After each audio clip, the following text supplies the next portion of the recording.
There are rules in warfare that cannot be broken. One of them is simple enough that it barely needs explaining. When 3,000 soldiers attack a position defended by a few hundred, the outcome isn't really in question. Numbers like that don't produce a genuine contest. They produce a formality, a matter of how long the defenders manage to delay what's already been decided by simple arithmetic before the position falls. This is not an abstract rule in the winter of 1950 and 1951. It's a rule being proven repeatedly in brutal fashion across the frozen hills of central Korea. Since late November, Chinese forces have crossed the Yalu River in numbers nobody in the United Nations command structure anticipated, and they have used those numbers with devastating effect. Entire American regiments have been forced into headlong retreat. UN lines that held through the autumn have buckled and, in places, collapsed outright under the sheer weight of human wave assaults thrown against them night after night. By January 1951, this is simply understood as the shape of the war. Chinese forces attack in overwhelming numbers. Defenders either hold through extraordinary effort or they don't hold at all. In the last days of that same January, on a stretch of frozen high ground west of the South Korean town of Incheon, that rule is about to be tested by a unit almost nobody in the American command structure has heard of yet, let alone taken seriously. Roughly 850 men, all volunteers, all Greek, sent halfway around the world by a country that had barely 18 months earlier been locked in its own brutal civil war against communist insurgents. They call themselves the Sparta Battalion, a name that, on paper, in the winter of 1951, sounds like exactly the kind of romantic overreach you'd expect from a small nation trying to punch above its weight on the world stage.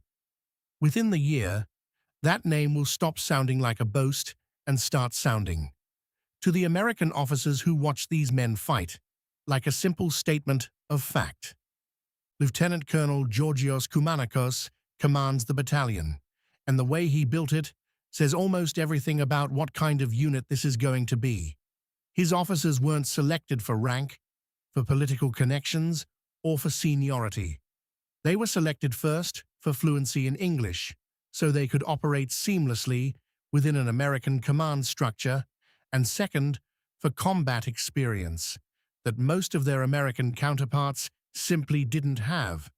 Many of these men fought through the Second World War. Nearly all of them fought through the Greek Civil War as well, a grinding, brutal conflict against communist guerrilla forces that dragged on for years and only ended in 1949, in terrain not unlike the mountainous ground this battalion is about to fight across in Korea. These aren't green officers learning command for the first time. These are men who have already spent years fighting an enemy that used irregular tactics, difficult terrain, and sheer persistence to try to wear down a numerically superior opponent. In Korea, they find themselves on the other side of that exact equation, and the experience proves to be exactly the kind of preparation no formal military academy could have provided. The enlisted men under Koumanakos's command are volunteers, hand-picked from Greece's 1st, 8th, and 9th infantry divisions. This isn't a unit assembled from whoever happened to be available. It's built deliberately, selectively, from men whose divisions were already considered among Greece's most capable formations. According to the official history maintained by the Hellenic National Defense General Staff, the initial contingent that departs for Korea numbers 851 men, supported by 63 vehicles, organized as a command headquarters and a battalion. They arrive in Busan on December 9, 1950, after a long sea voyage from Athens that gives them weeks to prepare mentally for what's coming, even if nothing can fully prepare them for the specific brutality of a Korean winter. Within days of arrival, They're equipped with American gear, attached formally to the United States 1st Cavalry Division, and pushed toward a front line that by this point in the war has already chewed through units far larger than theirs. Understand the broader picture these men are stepping into. By December 1950, the war has already swung wildly in both directions. UN forces pushed nearly to the Chinese border earlier that autumn, only to be thrown into full retreat by the sudden, massive entry of Chinese forces into the conflict. Seoul, the South Korean capital, will change hands multiple times before the front finally stabilizes. This is not a war with a settled front line the way later stages of the conflict will eventually become. It's a war of sudden, violent movement, where a battalion can go from garrison duty to desperate combat within days, and where any given hill might change hands 3 or 4 times before either side considers the fighting for it finished. Greece's involvement here matters more than its size might suggest. Greece is the 8th nation to answer the United Nations call for troops in Korea, and by the time the war ends, will rank as the 5th largest troop contributor of the entire coalition, a strikingly disproportionate commitment from a country that, at the moment these men ship out, is still counting the cost of its own civil war, still rebuilding infrastructure, still absorbing the economic and social damage of years of internal conflict. Sending men to fight on the other side of the planet is not a small decision for a country in Greece's position in 1950. It's a significant national commitment, made at real cost, by a government that had barely finished fighting its own war against a communist insurgency and now found itself sending soldiers to fight communist forces on an entirely different continent. The battalion itself is modest by any conventional military measure. Roughly 850 men at the outset, 63 vehicles, a headquarters company, and 3 rifle companies, each built around a machine gun and mortar platoon alongside its rifle platoons. Set against the scale of the war unfolding around them, a conflict that will eventually involve hundreds of thousands of Chinese troops, hundreds of thousands of American and UN forces, and millions of Korean civilians and soldiers on both sides. It's a small contribution. Nobody in the American chain of command has any particular reason in December 1950 to expect a single battalion this size to make much of a lasting mark on a war this vast. On January 29, 1951, they get their first real test, and the terms of that test are almost brutally straightforward. An estimated 3,000 Chinese troops move against the battalion's positions on Hill 381, launching the kind of repeated, wave-based night assault that Chinese forces have used to devastating effect against UN lines throughout the winter campaign. The mathematics of the coming engagement are not subtle. 3,000 attackers against fewer than 900 defenders, a ratio approaching 3 to 1, against an enemy that has, in engagement after engagement that winter, proven more than capable of overwhelming far larger and better equipped UN formations through sheer weight of numbers and sheer willingness to absorb casualties in pursuit of a breakthrough. The attack on Hill 381 begins the way most Chinese offensives this winter begin, under cover of darkness, preceded by mortar fire designed to disorient and fragment the defenders before the infantry assault even reaches the wire. The temperature is well below freezing. Ground that would be difficult to dig into, even in mild weather, is frozen solid, meaning whatever positions the Greek battalion has managed to prepare in the days before the attack are the positions they'll be fighting from, with little opportunity to improve them once the assault begins. Weapons freeze. Hands go numb inside gloves that aren't built for this kind of cold. Every disadvantage the winter itself can inflict is layered on top of the disadvantage of being heavily outnumbered. Wave after wave comes at the Greek positions through the night.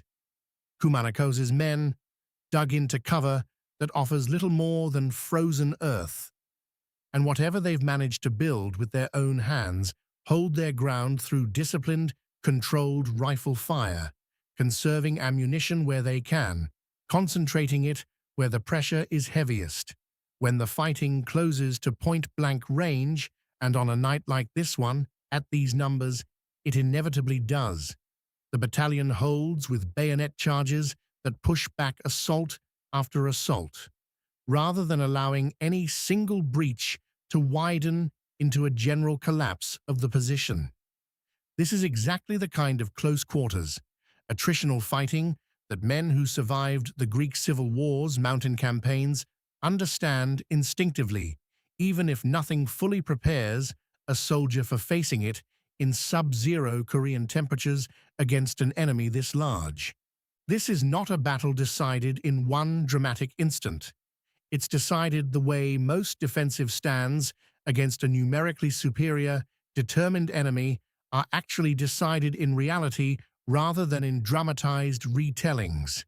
Through hours of sustained, brutal, close-range fighting in freezing conditions, where the smaller force simply refuses, wave after wave, assault after assault, to break.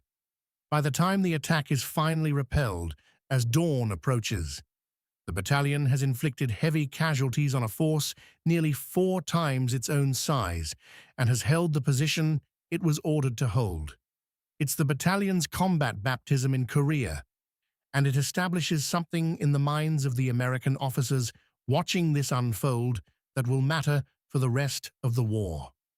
Whatever assumptions anyone might have carried about a small battalion from a country still rebuilding after its own civil war, those assumptions do not survive contact with the Sparta Battalion at Hill 381. Over the following months, a pattern begins to take shape, engagement after engagement, hill after hill, across some of the most difficult and contested terrain of the entire Korean front. In February, the battalion fights at Hill 489, north of Gonjam-ri, another contested position where Chinese forces attempt to dislodge Greek defenders and fail to do so. In March, an attack on Hill 326. Through the summer, fighting near an area called Churadong, an attack on Hill 167, engagements near a position known as Nori Hill. Each of these actions carries its own cost, its own night of close quarters fighting against an enemy that rarely commits to an attack without significant numerical advantage. None of them individually make headlines back home.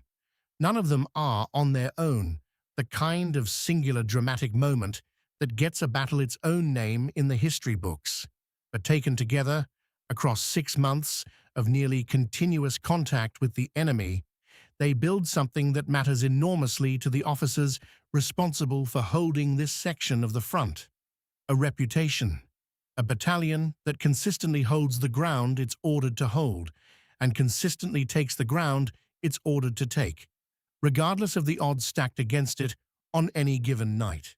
Then, in early October 1951, comes the engagement that will define the battalion's first major formal recognition from the American command it serves alongside. Hill 313, a fortified position that becomes known to American and Greek troops alike by a different, almost casual-sounding name, Scotch Hill. From October 3rd through October 5th, the battalion fights to take the hill from Chinese forces, who have had time to dig in, to fortify their positions, to prepare exactly the kind of defense that makes an uphill assault brutally costly for whoever attempts it. This is not a defensive stand this time, the way Hill 381 was. This is an assault, moving uphill, against an enemy with the advantage of prepared positions and elevated ground. Every soldier who has ever studied basic infantry tactics understands why this is the harder problem to solve. Attacking uphill against fortified defenders inverts almost every advantage the defender normally holds and hands most of it directly to the men waiting at the top of that hill. Approaches are narrow. Cover is scarce. Every yard gained is gained under direct observation from above, with defenders who have had days, in some cases weeks, to register exactly where an attacking force will need to move and to prepare their fire accordingly. The Greek battalion attacks anyway because the position needs to be taken, and they are the unit tasked with taking it. The fighting costs the battalion 28 men killed in action over those 3 brutal days of October, a number that, set against the scale and difficulty of the objective, against the strength of the defenses they're assaulting into, reflects just how hard fought this particular engagement actually is. This isn't a battle won cheaply. Every yard of that hill is paid for in a way the surviving men of the battalion will carry with them long after the war ends. On October 5th, the hill finally falls. The Sparta Battalion has taken a fortified position that by almost any reasonable measure applied to a battalion of this size against dug-in defenders should have cost them significantly more than it did, or perhaps should not have fallen to them at all under a more conventional reading of the tactical odds. Word of the action at Scotch Hill moves up through the American chain of command, and it lands differently than a single good day from a foreign unit attached to a larger American division normally would. This is not a footnote buried in an after-action report. This is the visible culmination of a pattern that started at Hill 381 back in January, continued through 5 more named engagements across the spring and summer, and now reaches its clearest expression yet at Scotch Hill in October.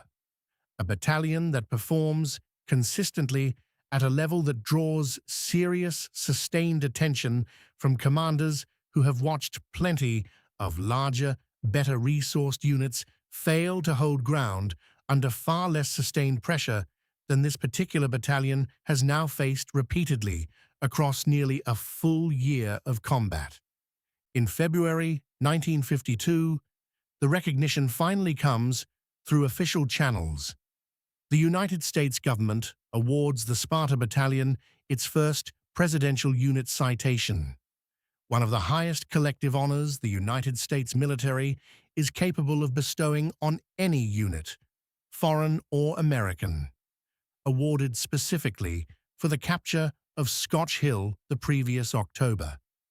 This is not a routine award handed out for adequate performance under difficult conditions.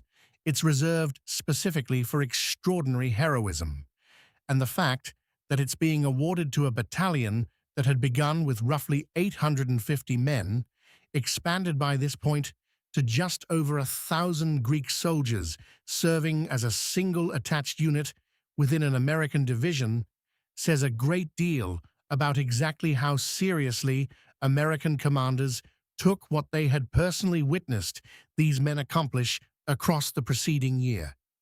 You're watching this because you believe stories like this one actually matter. So do we. If you want to keep being the kind of person who knows what most people simply don't, the kind of person who knows that a battalion from a country most viewers couldn't place on a map earned one of America's highest possible military honors, fighting a war most people have already let slip out of memory entirely, hit subscribe. History has far too many stories like this one, sitting quietly, almost forgotten, in the archive, and nowhere near enough people willing to go looking for them and tell them properly. The Presidential Unit Citation earned at Scotch Hill is not the end of the battalion's story in Korea. It's closer to the middle chapter of a much longer commitment. Over the next 2 years, the Sparta Battalion continues fighting across some of the war's most difficult terrain. engagements at Hill 438, Hill 420, Hill 495, and Hill 492, stretching through 1953, right up until the armistice finally brings the fighting to a close in July of that year. By the time it's over, the battalion has earned a second United States Presidential Unit Citation on top of the first, along with the Republic of Korea Presidential Unit Citation as well, making it, by the American military's own formal assessment at the time, one of the most highly decorated infantry battalions of the entire war, measured against units of any nationality involved in the conflict.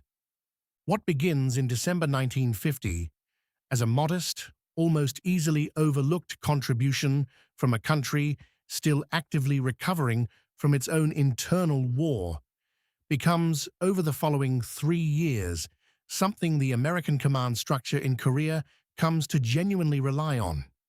Greek units are consistently assigned to some of the most difficult and contested sectors of the front, and this is not because they're considered expendable or secondary. It's because command has learned, through repeated direct experience stretching back to Hill 381 in January 1951, that this is a unit that holds what it's told to hold, under conditions that have broken other formations. That hard-earned reputation, built one difficult hill at a time, follows the battalion for the entirety of its remaining time in Korea, right through its expansion to over 2,000 men in the autumn of 1953, when it absorbs additional responsibilities following the withdrawal of French forces from the theater. The Sparta Battalion remains in Korea long after most people would assume the story of foreign volunteer units in that war has faded from active memory back home.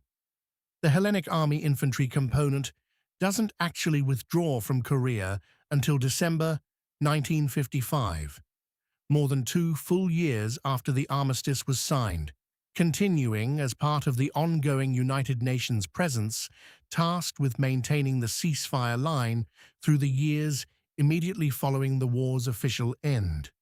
The Royal Hellenic Air Force's 13th Flight, which flew 2,916 missions and evacuated more than 9,000 wounded over the course of the war, remains in Korea until May of that same year.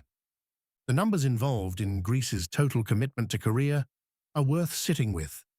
Roughly 5,000 Greek soldiers served during the period of active fighting itself. But counting every soldier who rotated through the deployment across its full length, from arrival in December 1950 through the final withdrawal in 1955, the total climbs past 10,000 men who wore the Greek uniform in Korea. Official Republic of Korea Veterans Affairs figures place total Greek casualties across the entire commitment at 188 killed and 459 wounded, a toll paid by a country that, measured per capita against its own population and resources, had genuinely less to spare for a distant war than almost any other nation that answered the United Nations' original call for assistance. Today, monuments scattered across South Korea commemorate the Greek Expeditionary Force's role in the war, memorials standing in a country that most of the battalion's original volunteers had likely never even heard of before. December 1950, honoring men who crossed an entire ocean to hold hills bearing names like Scotch Hill and Hill 381, positions that meant nothing to them personally beyond the simple fact that they were ordered to hold them, and did exactly that, month after month, engagement after engagement, for nearly 3 full years.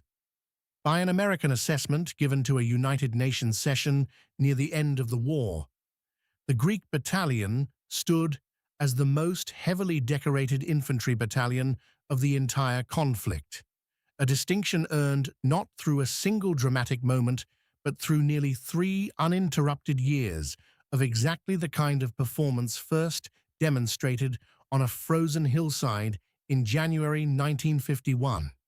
Real names, real numbers, a real formally documented honor awarded by the United States government to a foreign battalion specifically because American commanders watched firsthand what these men repeatedly accomplished and decided the official record needed to reflect it.